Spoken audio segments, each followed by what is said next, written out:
रही हैं। तो ऑल दीज कंपनीज जो कि अभी लीड कर रही थी, जो एक्चुअली इंडिया में स्ट्रक्चरल बुल रन में थी, वो आगे भी स्ट्रक्चरल बुल रन में रहेंगी। अपार्ट फ्रॉम दैट, जैसे हम कैसे बोलें कि अगर कौन सी कंपनीज इंडिया में लीड कर रही थी, जो जैसे अगर हम बोलें एआई इंफ्रास्ट्रक्चर है, तो पावर की जो कंपनीज हैं, जो पावर प्रोडक्ट्स में है, पावर जनरेशन में नहीं, पावर प्रोडक्ट्स में, तो जिनमें रेड टेपिज्म नहीं है, जिनके पास प्राइसिंग पावर है, जिनके पास स्पेशलिटी है, उन कंपनीज में अगर आप देखेंगे तो आपको आने वाले टाइम में भी ग्रोथ मिलेगी।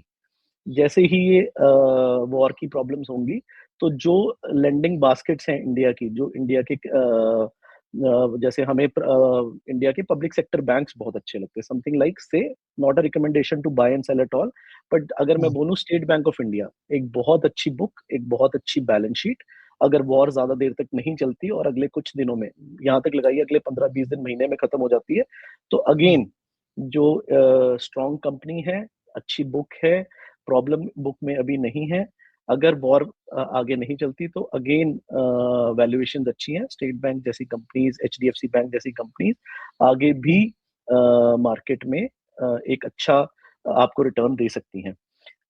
फिर हमें ये लगता है कि कुछ कंपनीज जो कि ओवर वैल्यू हो गई थी पिछले 2-3 साल 4 साल के रन से, जो यहाँ पे अब बीटन डाउन हो गई है, पर फंडामेंटली स्ट्रांग है, not again an recommendation to buy and sell, जैसे कंपनी जैसे एल है।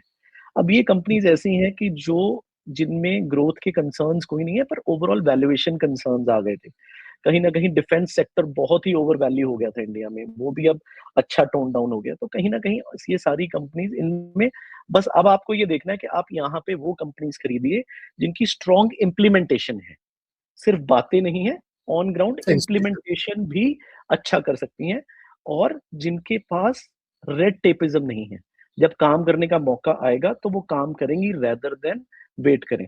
तो मेरे लिए प्राइवेट पब्लिक सेक्टर में देखूं तो मुझे पब्लिक सेक्टर में सिर्फ बैंक्स अच्छे लगते हैं, क्योंकि वो एक तरह से डिजिटल तरीके से चलते हैं। बाकी private sector companies specially capex में अगर देखिए तो वो हमें अच्छी लगती हैं।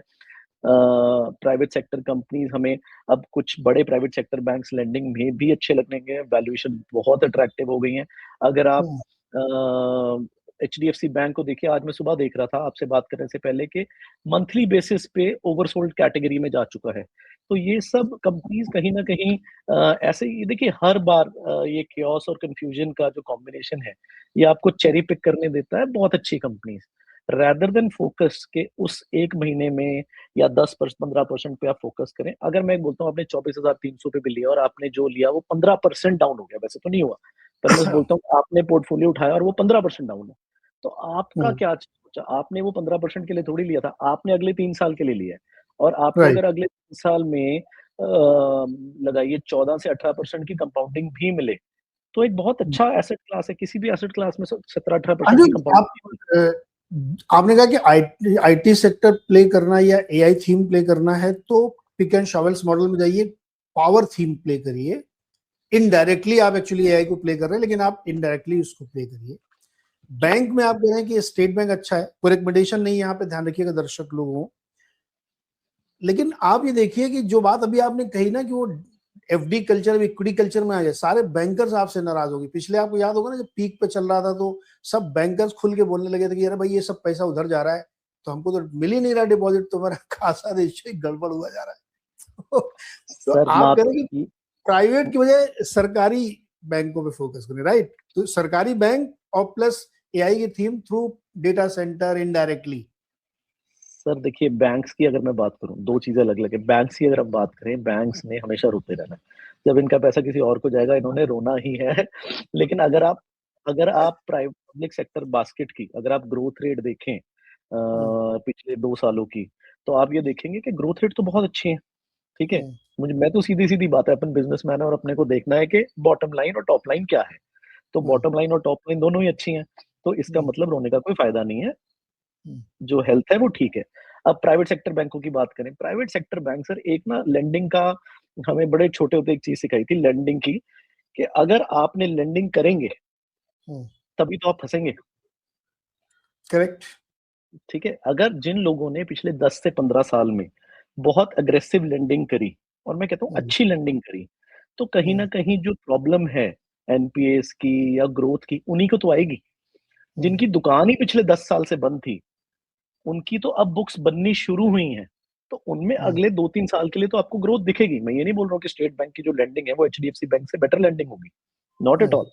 अल्टीमेटली एचडीएफसी बैंक की लेंडिंग ही बेटर होगी स्टेट बैंक से, इन टर्म्स ऑफ क्यों? क्योंकि इनके पास सिस्टम्स अच्छे हैं, इनको कोई गवर्नमेंट के प्रेशर नहीं है, कोई रेड टेपिज्म नहीं है, ब्यूरोक्रेसी नहीं है, करप्शन कम है, जो मैनेजर बैठा है ऑन ग्राउंड पे उसको इतनी पावर नहीं है।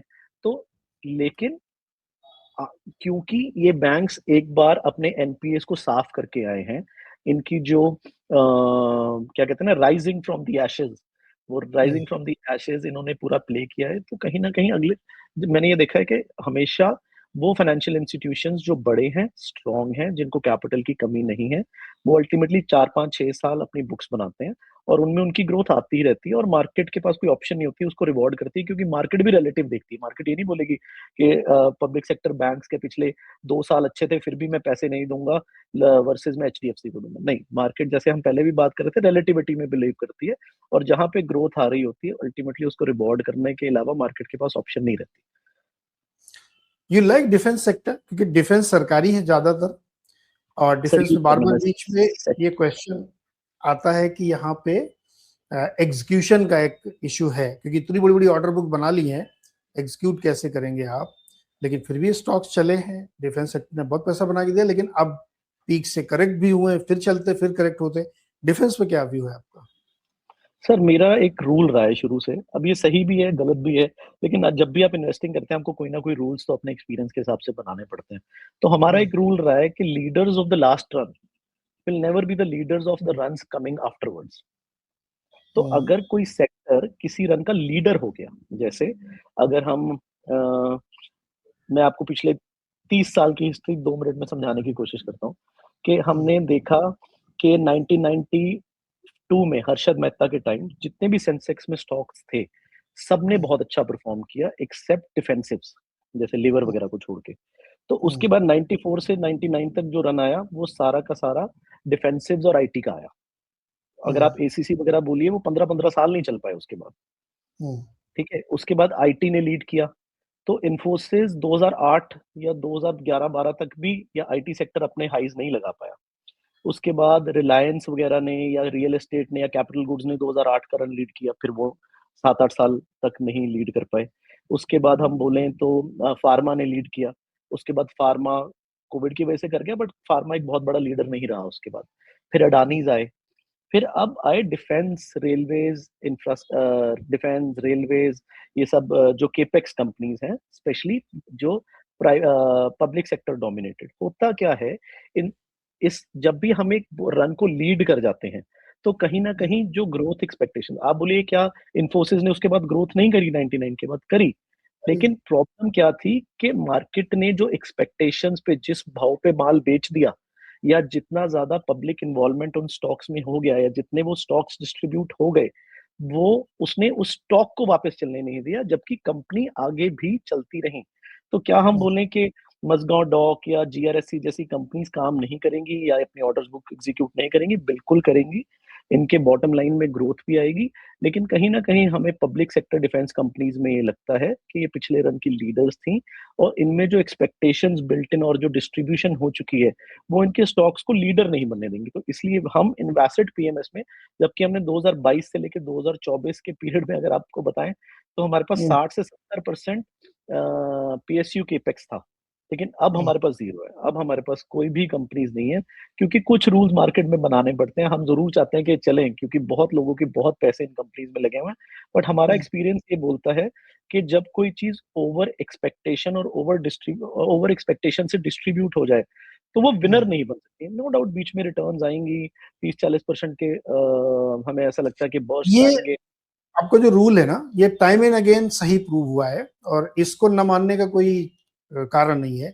ये बिल्कुल सही रूल है, लेकिन इस रूल के हिसाब से ऑटो सेक्टर अब नहीं चलना चाहिए क्योंकि उसमें उसने भी पिछले 5, 6, 7 सालों में लीड किया। अगर आप उसका चार्ट देखेंगे ना, तो बेसिकली कंजम्पशन थीम अगर हम बोलें तो उसमें ऑटो सबसे नंबर 1 पे था, जिसने लीड किया है, टॉप बना दिया उसने। क्या आपको लगता है कि ऑटो में अब टॉप बन गया है? जीएसटी वाला भी खेल अब खत्म हो गया है, अब वो ऐसे ही चलता रहेगा, ग्रोथ आएगी, लेकिन पैसा ऑटो में बनेगा क्या? देखिए, ऑटो सेक्टर में अगर हम बोलें तो ऑन ग्राउंड अगर आप इन कंपनीज की देखिए, सबसे पहली बात है कि क्या ये कंपनीज उतनी ज्यादा डिस्ट्रीब्यूट हुई हैं जितनी कि हम लीडर्स को बोलते हैं? तो ऑटो लीडर तो वो वाली डिस्ट्रीब्यूशन अभी नहीं हमें लगता कि ऑटो सेक्टर में हुई है। क्यों? हम्म, क्योंकि एक वो सेक्टर्स होते हैं कि जिनके अलावा और कोई सेक्टर दिखना ही बंद हो जाता है। तो ऑटो तो हमें ऐसा लगता है कि पिछले 1 साल से, चाहे वो हम थे, चाहे वो कोई और हम्म, थे, इनके बारे में स्केप्टिसिज्म ही चल रहा है। और ये हम्म, जैसे-जैसे इनकी बैलेंस शीट या इनका प्रॉफिट एंड लॉस ग्रो हो रहा है, वो ही ग्रोथ हमें ऑटो सेक्टर में मिल रही है। हाँ, बीच में कभी महँगी हो जाती हैं, फिर पिटाई हो जाती है, फिर सस्ती हो जाती है। अभी मैं 2 दिन पहले आयशर मोटर्स की ग्रोथ प्लान्स पढ़ रहा था। तो आई वाज़ हम्म, अमेज़्ड कि प्राइवेट इंडिविजुअल के हाथ में, एक अच्छे प्राइवेट इंडिविजुअल के हाथ में जब एक कंपनी रहती है, तो ग्रोथ किस हिसाब से देखी जा सकती है और क्या उनके प्लान्स हैं। तो कहीं न कहीं हमें ये ऐसा लगता है कि ऑटो सेक्टर एक इकोनॉमी का प्रतिनिधित्व है और जैसे-जैसे इकोनॉमी में जूस रहेगा, वैसे-वैसे ऑटो सेक्टर में भी रहेगा और हमें ये नहीं लगता कि ऑटो सेक्टर एक ऐसा लीडर बन गया कि वो और अभी आगे नहीं चल सकता। हमें ऐसा लगता है कि वो एक फंडामेंटल बुल रन में है और एक्सपेक्टेशन से आगे नहीं भागा है। एक्सपेक्टेड जो ऑन ग्राउंड ऑटो सेक्टर के साथ हो रहा है, वो ही स्टॉक मार्केट में दिख भी रहा है। तो हाँ, मैं डिफेंस वाली कैटेगरी में नहीं डालूँगा, लेकिन हाँ, हमें ये लगता है कि हाँ, थोड़ा बहुत महँगा हो सकता है, तो वो करेक्शंस बाय द टाइम या थोड़े बहुत म्यूटेशन बाय द टाइम थोड़ी देर रुक जाता है, बस इतना ही हमें ऑटो सेक्टर के बारे में लगता है। बाकी हम इंडियन ऑटो सेक्टर को लेके, क्योंकि protected sector Indian auto sector को लेके हम बुलिश हैं। ओके। अच्छा, एक क्वेश्चन मैं पूछ रहा हूँ, ये क्वेश्चन कुछ लोग कहेंगे फंडामेंटली गलत है, आप भी बोलोगे। मार्केट का बॉटम कहाँ दिखता है आपको? देखिए सर, बॉटम मैं जब भी निकालने की कोशिश करी है, तो गलत ही हाँ, रहा है। हाँ, जब भी हम्म, ज़ोन निकालने की कोशिश करी है, तब ठीक रहा है, कि हाँ भैया, क्या हम एक वैल्यू ज़ोन में हैं और इस टाइम पे मैं ये बोल सकता हूँ कि हम एक बहुत अच्छे ओवरसोल्ड और वैल्यू ज़ोन में हैं। तो रेदर देन, मतलब फाइंडिंग, आपको पता लग जाता है कि जब chaos है, जब एवरीबॉडी इज़ लाइक कि भैया कहाँ तक गिरोगे, खत्म तो नहीं हो जाओगे। हम्म, अरे, $150 क्रूड होगा तो इंडिया के इतने बिलियन डॉलर के हिसाब से इतने दिनों में रिजर्व्स खत्म हो जाएँगे। अरे भैया, ऐसा कुछ नहीं होता। Hmm, markets, they have a tendency to absorb the biggest of the shocks. हमने 2008 फाइनेंशियल क्राइसिस भी अब्सॉर्ब किया हुआ है, तो ये ठीक है, ये एक बड़ा शॉक है। There is no way for a crude dependent economy के बड़ा शॉक नहीं है। बट हाँ, वैल्यूएशन भी उस हिसाब से सुधर गए हैं। तो हम एक अच्छे वैल्यू ज़ोन में हैं और अगर जिसको ज़्यादा डर लगता है, जिसको लगता है कि मैंने बॉटम वाले दिन लेना ही लेना है, तो भैया हम्म, 20-30 दिन में ले लो, ठीक है? जिसको हम्म, लगता है कि 10-1% से प्रॉब्लम नहीं आएगी, वो एक बार में ले लो। लेकिन अल्टीमेटली ये एक अच्छा वैल्यू ज़ोन है और हम्म, बिल्कुल भी ये नहीं सोचना कि आपके लेने के बाद 5-10% घट गया तो क्या हो गया? अल्टीमेटली तो इंडियन ग्रोथ स्टोरी इंटैक्ट है। जो कंपनीज़ इंडिया में है, ये इतनी जल्दी बंद होने वाली कंपनीज़ नहीं है और ग्रोथ स्टोरी इनकी टोटली इंटैक्ट है।